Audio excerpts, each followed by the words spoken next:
Hello, fellow aviapreneurs out there. This is Adnan with a new episode of AVIAPRENEURS podcast. Today is a very special day. I have a very dear friend, a lady aviapreneurs from the UK. Welcome, Miss Karla Deir. Hi, thank you very much for having me. Thank you, Karla.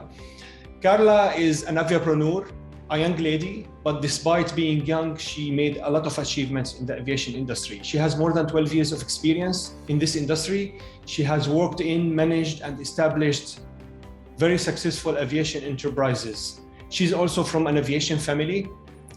Her expertise range from aircraft charter, aircraft management and sales, flight support and trip planning services, and aviation logistics. She's a horse rider. She's a British national, and originally she's from Jordan. Welcome, Karla. Thank you for your time today. Thank you very much for that kind introduction, Adnan. I'm very pleased to be here with you. Pleasure is mine. So you, as I mentioned, you are from an aviation family. Your father is Mr. Karla Deir, my dear friend. He's well known all over Europe, the UK, and the Middle East for his very successful career in the private aviation industry. And your brother is Mr. Karla Deir, who had an aircraft cleaning company in the UK. How did growing up in an aviation family impacted your career? Did you know from your childhood that you're gonna end up in this industry? No, I didn't ever think, to be honest, that aviation would be where I would end up. Even though some of my earliest memories involved aircraft, I never thought that I would have a career in aviation. As you mentioned, my dad's had a very successful aviation career. He's also always had a passion for aviation. He flies himself as well. So I spent 6 years of my childhood growing up in Saudi Arabia, and some of my earliest memories were the excitement of getting to go up in the variety of aircraft my dad managed. I know there's a wonderful photo of me when I'm about 5 or 6, I think, sitting in the cockpit of a Citation 5, thinking that I was actually flying the aircraft. So I really should have known that I would have ended, and my path would have led me to aviation, but I just, from a young age, I was always quite adamant that I wanted to carve my own way in the world, which I think is very important as well. It gave me the opportunity to work for other people and also find my passion, which was for business. So this means you started doing something else, working for some other industry before joining aviation. Can you share your experience in that industry with us? Yeah, of course. So I actually studied biological sciences at university. I wanted to study veterinary medicine. However, I didn't get the grades to go to vet school. So I planned to do my biological sciences degree and then go on from finishing that degree to then study veterinary medicine. But after 3 years, I had decided that one degree was quite enough. I didn't want to continue studying. After graduating, I went and worked for a company as a consultant in pharmaceuticals.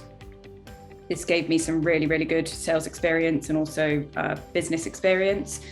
It was very important, I think, having the experience of working for someone else. I then had a massive career change as an opportunity presented itself. And I decided to leave the comfort of being employed, and I set up my first business with a friend of mine, which was totally out of nothing to do with aviation. It was we were sort of offering high net worth individuals in the Cotswold bespoke and discreet lifestyle management services. So this business gave me a very quick and challenging crash course on how to set up, run, manage a business, and also we had a number of employees that we started working for us as well, and it grew much faster than we ever thought possible, and probably were actually really prepared for. And then unfortunately, my business partner at the time had to relocate, and we decided to part ways and close the business. And then it was at this point that my dad sort of took the opportunity to entice me into Jet Connections, which was the family business. It was on a temporarily basis to start with, but I've just never looked back. So in hindsight, I didn't really realize the opportunity, and my true passion was always there in front of my eyes. So you took that decision, you accepted your dad's offer, and you never looked back. I never looked back. I think once you start in aviation, that's it. You're stuck here. So you got stuck in this industry, like all of us. Yeah. What was your role in Jet Connection? So I came in to start with as my dad's PA. His PA had left and he was in a bit of a tough position. So having just shut my business, so I came on to just shadow him and support him on an administrative basis. I then from there started becoming very heavily involved in the operations side of the business, and I was dealing mainly with the management and charter side. And this is sort of where it ended up leading for me to setting up my own company. What about this company? What do you do in your company? Are you talking about Travion? Yeah. So we, as I said, I sort of moved into the operations side of the company, and we did a lot of our dispatch work ourselves. However, there were for a number of locations, we also used a variety of flight support companies, and I was getting quite frustrated all of the time. There was quite a lack of customer service, duplicated invoices, hidden costs in those invoices. And it was sort of at this point where I was like, I think I could definitely set up a company offering flight support. It was around, I think, 2016 at eBase. We had dinner with a friend and mentor who has a lot of experience within the flight support industry, and we discussed the idea of setting up a UK-based flight support company. I knew it would be a tough sell. It's an extremely saturated market. There are flight support companies left, right, and centre. But I'm a very competitive person and I like a challenge. So I thought, as I had the experience as an operator, I knew what the market was lacking, and because I was currently living in it. So being just generally frustrated and fed up, I decided that even if we use this new business just to support our aircraft at Jet Connections, it would be worth doing. And from that, I think it was 2017, Travion was born, which is a UK-based flight support company with a true focus on customer service and transparent invoicing. And how is the company doing now after 5 years of setting it up? Yeah, so Travion is great. We've built a very stable and strong foundations within the business, and we offer worldwide capabilities, and we really pride ourselves on our reputation and level of customer service. Our clients, are really looked after not just by our dispatch team, but from accounting to our management team as well. And we really like to think of ourselves as an extension of our clients' operations. We go above and beyond to provide spectacular service and also to make our clients' lives easier.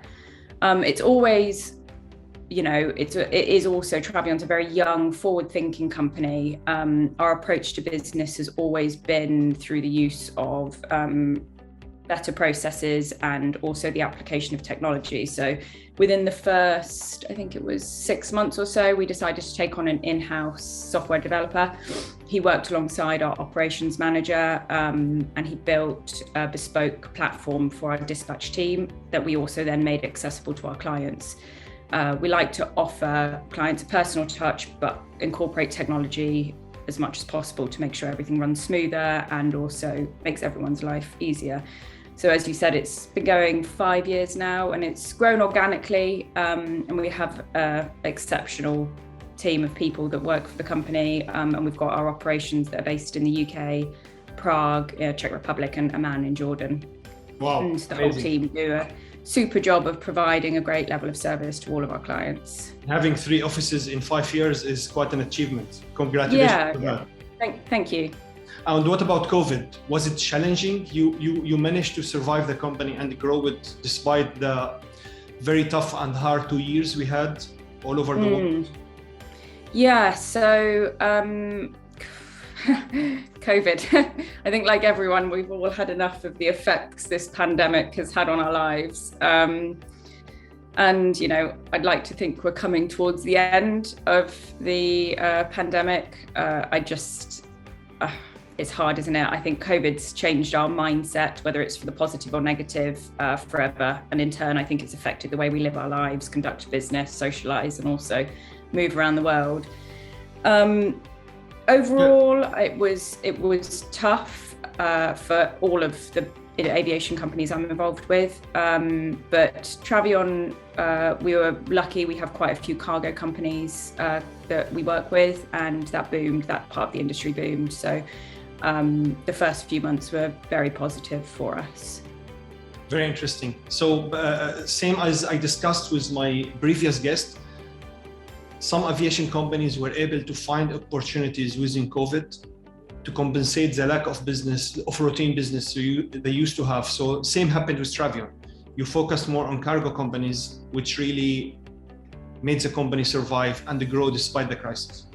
Yeah, so we, as I mentioned, we built very strong foundations. I've got a great team of people that work for the company, and we were able to just, make sure that we could see out the difficult part of the years that were COVID. We all thought it was going to last a few months, but unfortunately, it didn't. I do remember, I think it was in the height of the lockdown, and I think it was summer 2020, and I was sat in my garden. I opened flight radar, and I think there were maybe 3 or 4 aircraft flying over the whole of the UK, and it was just such a shock, because normally if you open that, you've got the whole sky is full of those little yellow planes. Mm-hmm. But yeah, it's had a detrimental effect on so many industries and businesses. I think unless you're Jeff Bezos, there were very few industries that weren't affected by COVID. So you're currently involved in Travion as the company you started, but at the same time, you're supporting your family business in Jet Connection. So these two businesses they are in the same industry, but they have different main line of business between trip planning and flight support and aircraft management, sales and charter. How do the business complement each other? Oh, wow. They work hand in hand, really. I think the one of the benefits of what Travion is able to offer is because I came from an operator's background. I think having that side of the experience to start with was really enabled me to provide the level of service that we wanted. It also opened up a number of doors in terms of people. I had the contacts with numerous other operators, and also, as you mentioned at the start, Zach had also been in the industry for a long time, so he's been a key foundation to supporting, and I've been learning from since the start. So no, I think as having a flight support and a company that works with aircraft management, they sort of do work hand in hand. They complement each other very well. Very interesting. And you find your role as a founder as easy as you used to be as a director in your dad's company? Or did you see that setting up a new business is a completely new challenge from working for someone else, whether it's your dad or anybody else? Yeah, setting up a business is always a challenge. But like I mentioned, I do enjoy a challenge, and every new business comes with different challenges, and I love I've got a huge passion for business, which is why I'm involved in quite a few different ones, and I love the challenge of setting up, building a new brand, and building a new business, and the excitement that offers at the beginning. It's been running well now for sort of 5 years, and we've got a few more companies that are in the pipeline to be coming up, that have just been launched or are coming up as well. So yeah, I think no matter what industry, setting up a business is always going to be challenging, but it's something I love doing and have always had a passion for. And where did you get that competitiveness? You just mentioned that you like competition, you like to take challenge and to defeat it and reach an achievement. Does this has anything to do of you being a horse rider, of participating in local competitions in the UK and winning them? Yeah, I think so. So I started riding from a really early age. I was about, I think, 3 or 4 when I first sat on a horse. Wow. Yeah, and horses teach you a lot. I think it's a very positive thing for any child to get involved in. You have to have motivation. There's a lot of responsibility involved with having and riding. I was from a very young age, I can remember I was always up at the stables first thing in the morning before school, mucking out. Every weekend was spent there working if I could. And I think it just teaches you a lot in terms of how to conduct yourself and move forward with business. There's a lot of skills transferable skills. I've always competed as well, which I think has been a hugely beneficial thing to my work. Like you said, I think some people are born very competitive, some people aren't. I was one of those that was born quite competitive. I do love to go out and compete, and I like to compete to win, which I think has had a benefit for my career. Horses are hard in the fact that everything goes wrong all the time. Horses like to hurt themselves. It's a really tough, expensive industry to be involved in, and it's taught me a lot in terms of perseverance. I just keep going. Don't take no for an answer. Very interesting. I'm very pleased to hear this, and this is really quite an interesting experience to learn how your personal life, hobbies and passion really impacted your business and help you start it and grow it. This is very interesting and useful. One more point I would like to discuss with you. This is the first time in AVIAPRENEURS podcast I'm having a woman aviapreneur with me. Mm-hmm. So being a woman in the aviation industry, yes, there are so many women working in the aviation industry, but not so many of them in executives and startup founders positions. So how do you rate your experience? Can you share with us how is your experience from this point of view? Do you find it easy for women to set up businesses and startups in the aviation industry, or is it mainly a male-dominated industry? It's a tough question. I think I have quite a strong mindset on my position as a woman within a male-dominated industry. I think over the years since I've been involved in it, I've definitely seen it come a long way. And I do remember my first e-base. I was walking around the exhibition hall, and I was quite shocked at the male to female ratio in the room. And it was at that point I was a little bit shell-shocked in the fact I was like, how am I going to make my way in a male-dominated industry? It's going to be very tough. And not to cause offence, but when I initially started in the industry, it did feel a little bit like an old man's club. It was quite cliquey, and I really didn't see, it was lacking the next generation, whether that's male or female, of fresh, forward-thinking, innovative individuals that were going to sort of pull the industry up to the 21st century. It was sort of after the whole experience of eBase and after having this initial thought, that I made the decision not to really think too much about my gender or put a cap on my capabilities within being a woman in a male-dominated industry. I was very passionate by that point about aviation and also about business. I just made the decision. I put my game face on, and I made sure I got my head down and I work hard. And although it is still a male-dominated industry, I think there are so many inspirational women in the industry, and there's also a lot of amazing groups that offer, like women in corporate aviation. They offer woman-to-woman support. But to be honest, I made that decision early on in my career not to think about my gender and let that affect my perspective or my abilities. Now if I walk into a room to pitch or conference, I don't even think about the ratio of males to females, because I know I'm very good at what I do, and I have faith in the fact that my team and I, in all of the range of businesses that I'm involved in, can do an exceptional job. Very interesting and very exciting. Thank you so much, Karla. I really appreciate your time. I really salute you and congratulate you on the achievements you have made in your career and in your businesses. I'm very happy to have you here with me. One last word. What do you offer the listeners out there, the aspiring aviapreneurs?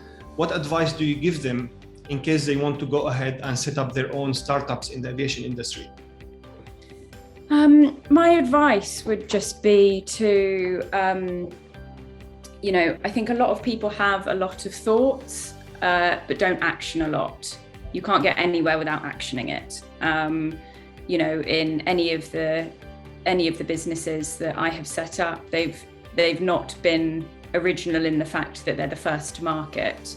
And I haven't been, put off by the fact that it's a male-dominated competitive market.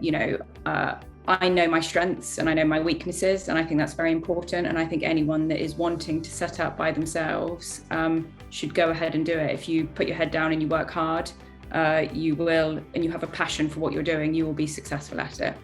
So just do it. Just go ahead and do it. And it's about actioning. Absolutely. Yeah. Thank you, Karla. I appreciate your time. I'm very grateful for the insights and the knowledge you have shared with us. I look forward to seeing you in person very soon. Thank you very much, Adnan. It's been a pleasure. Thank you. Thank you very much.